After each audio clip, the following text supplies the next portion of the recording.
नमस्कार दोस्तों। दान करने के लिए, अपनी कमाई का एक भाग दान करने के लिए हर धर्म में किसी न किसी प्रकार से कहा गया है। लेकिन हिंदू धर्म में धर्मशास्त्रों के अनुसार दान को किस प्रकार से और कितनी मात्रा में किसको करना चाहिए, इसके अलग अलग विधान बताए गए हैं। जैसे हिंदुओं के महान और धार्मिक ग्रंथ श्री शिव महापुराण में दान के बारे में बताया गया है कि खेती से जो इनकम होती है उसमें 10% दान करना चाहिए। और अगर आप नौकरी करते हैं तो नौकरी में प्राप्त जो आय होती है, लेकिन ये आय रिश्वत या ऊपरी कमाई वाली नहीं होनी चाहिए, शुद्ध कमाई वाली हो और उस कमाई का 17% दान करने के लिए कहा गया है। इसी तरह से व्यापार का भी, अगर आप कोई बिजनेस करते हैं, व्यापार करते हैं, तो उसके शुद्ध लाभ का भी 17% दान करने के लिए कहा गया है।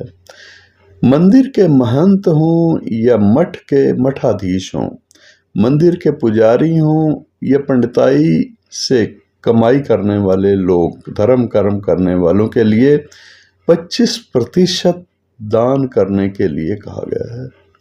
दान का मतलब आप किसी पात्र को दान करेंगे या जहां उस दान के धन की आवश्यकता हो, आवश्यकता योग्य व्यक्ति को या समूह को आप दान करेंगे। और दान का मतलब ये नहीं है कि आप ऐसे ही किसी को दान दे दें जिसको उसकी आवश्यकता ही नहीं है। एकाएक धन प्राप्त हो, अगर किसी को एकाएक धन प्राप्त कैसे होता है, या तो लॉटरी से हो सकता है या फिर किसी भी प्रकार से जो अचानक बड़ी संपत्ति या बड़ा धन प्राप्त होना, इसके लिए, या फिर गड़ा हुआ धन जैसे किसी को प्राप्त होता है या लॉटरी के द्वारा धन प्राप्त होता है। तो ऐसी जो इनकम है, ऐसी जो कमाई है, इसका 50% दान करने के लिए कहा गया है श्री शिव महापुराण की आज्ञा के अनुसार।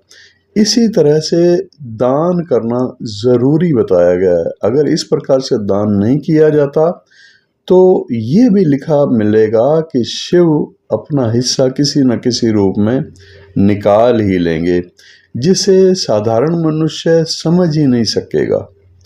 जैसे स्वयं या पत्नी या पति या पुत्र की बीमारी पर पैसा खर्च हो जाना, विकलांगता पर पैसा खर्च हो जाना, मुकदमेबाजी पर पैसा खर्चा हो जाना, या किसी अन्य कारण से होने वाली खर्च जो अचानक धन का नुकसान हो करके भी हो सकता है।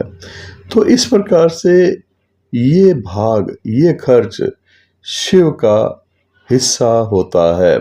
आपको ज्ञात होना चाहिए कि बड़े बड़े अरबपतियों और उद्योगपतियों ने अपने अपने दान कोष बनाए हुए हैं, जिससे वे सभी सुखी और उत्तरोत्तर उन्नति करते चले जाते हैं।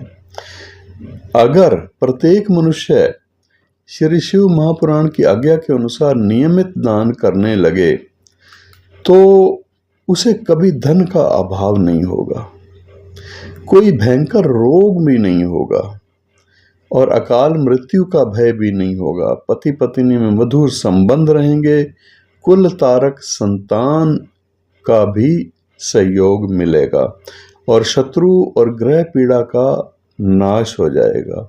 समाज में प्रतिष्ठा और मनुष्य का जीवन सफल हो जाएगा। इस प्रकार से ये दान कब और किस मात्रा में करना चाहिए, ये आज्ञा है श्री शिव महापुराण की।